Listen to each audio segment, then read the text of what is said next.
Spokentext.net. Donald Trump's speech shows exactly why women are afraid to come forward about sexual assault. In his October 13th speech in West Palm Beach, Florida, Donald Trump showed why women are afraid to come forward about sexual assault. You look at her. Look at her words. You tell me what you think. I don't think so, Trump said, referring to Natasha Stoyanov, a People reporter who alleged Trump sexually assaulted her in 2005. The New York Times published an account of two women who alleged the same thing, to which Trump both discredited these women's accounts completely and insisted that his supporters refused to believe the corrupt media. This rhetoric is dangerous, and it only reinforces the many reasons why women are so afraid to come forward after a sexual assault.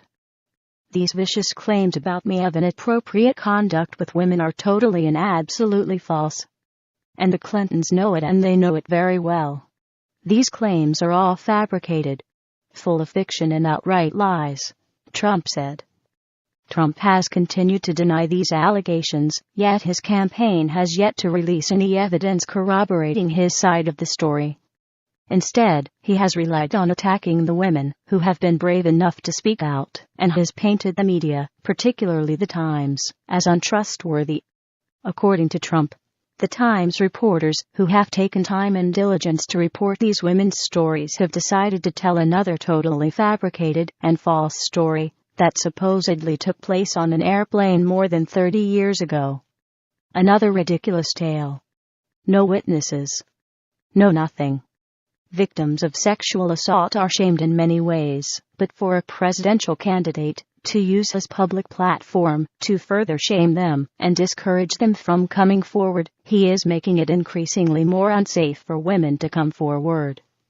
Every 2 minutes an American is sexually assaulted. Among those assaulted, those between the ages of 12 and 34 are at highest risk for being raped, according to our AINN. Instead of tackling the issues that really matter, such as how to combat these already harrowing statistics, Trump has strengthened the blame against women survivors and discouraged them, made it unsafe for them, really, to come forward.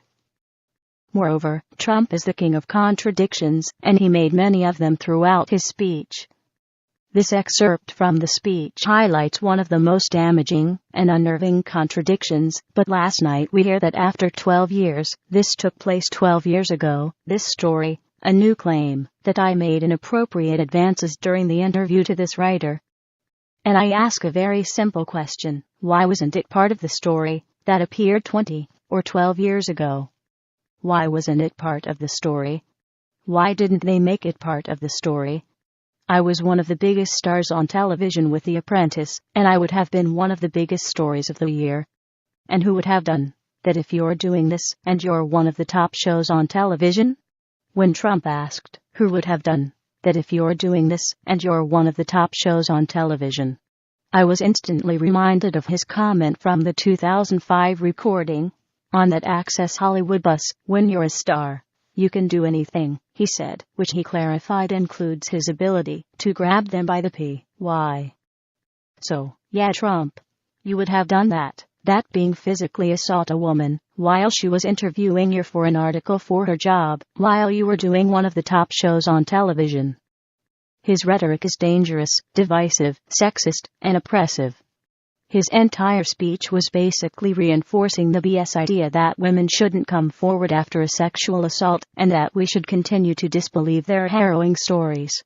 I don't care how many years it has been, nor how many witnesses were around, nor what he tries to say to deny these women. We should share our stories over and over and over again until a man running for president of the United States understands that we matter, and that our voices matter. This